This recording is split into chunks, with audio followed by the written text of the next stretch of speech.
Ken here, the unemployed prop guy. Started a new aspect of my channel.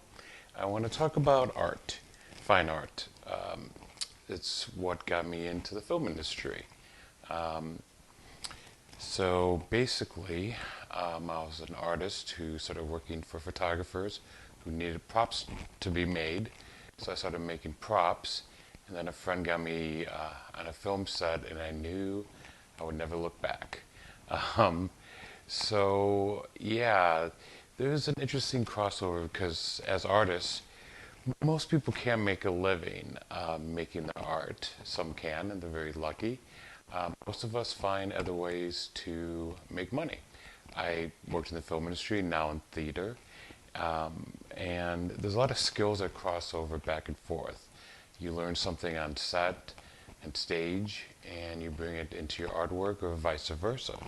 So today I'm going to talk about some of my video work, and I use a PXL2000. There's a nice close-up of the camera. Yeah, so I'll go through all the aspects of my setup here. This is to shoot a little short about the John Deere, the tractors that have been stealing the Russian tanks. And I'm doing a little mock-up, as you can see here, of it on the moon. Yeah, so basically the PXL2000 is a camera made by Fisher-Price, or released by Fisher-Price, 1988. The one I have here has been modified, and let's talk about the setup I have. Okay, so here's the camera. It's powered by a 9-volt battery. I converted it. It used to take like 4 AA's or something. And I have an RCA cable that goes out, goes into this unit right here, which takes the signal and boosts it up into digital world. Then it's RCA out of that into this little device that changes it into HDMI. It's powered too. Everything is powered on these things. And then it comes up there. It comes down to this unit, which is a recording deck with an SD card.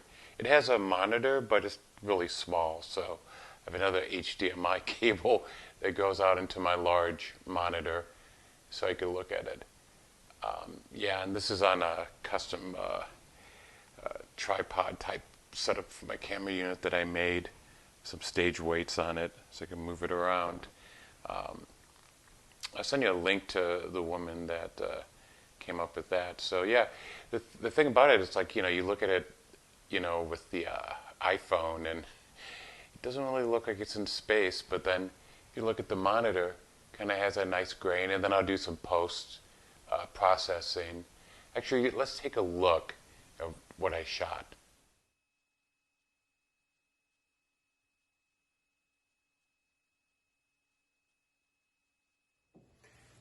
Okay, so that was a close-up of all the things that make this camera work. It's pretty crazy when you think this was just a toy, and artists have been using it since probably the 80s, since it came out to make films. Slackers used it for a scene. It's just, it gives a rawness that I personally think, and a realism, because it's in camera. You're not doing all these post-production tricks, even though I do a few, because, why not? But I really like capturing things in camera. I started doing film photography, and the whole digital world is still new to me. Here's one I did about faking the landing on the moon.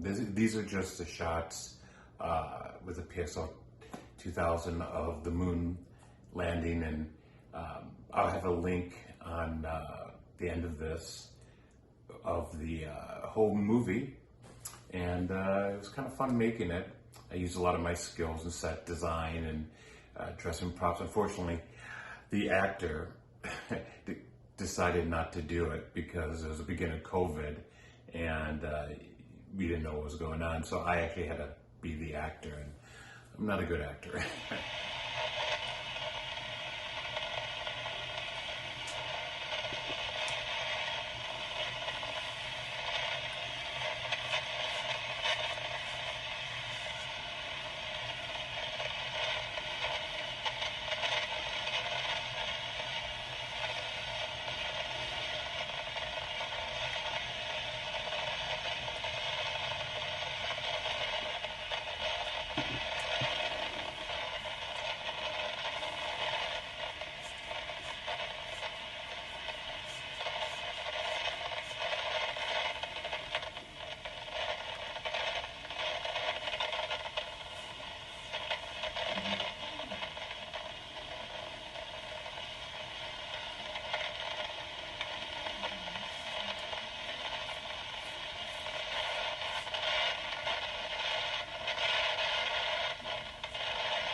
Yeah, I love the fact that I learned something by making my art, and I could take that and I could bring it into my theater or film work, and vice versa. I mean, I learned, in 10 years working in the film industry, I learned so many techniques and tricks because you had to, you had 30, 40 sets to make and dress and build on a film in no time whatsoever, sometimes with no budget. So you really learn how to utilize what you have and not worry about what you don't have. Because, one example was at, 2 in the morning, I was in Oregon and we were shooting a scene of a truck running into a tree. Well, the truck gets there, it has no front bumper. And they needed a front bumper to look realism or the shot wouldn't work. So I searched and found some guy's yard, this piece of steel, gave him $150 to not get mad, and I just took it and threw it on the truck, and it looked great. You have to utilize whatever you have around. And like I said, this camera is just so raw and poor quality, brings it into such an ethereal world. It's just great. I hope you like this video. If not, whatever. I'm trying to get better with these videos, I'm not usually in front of the camera.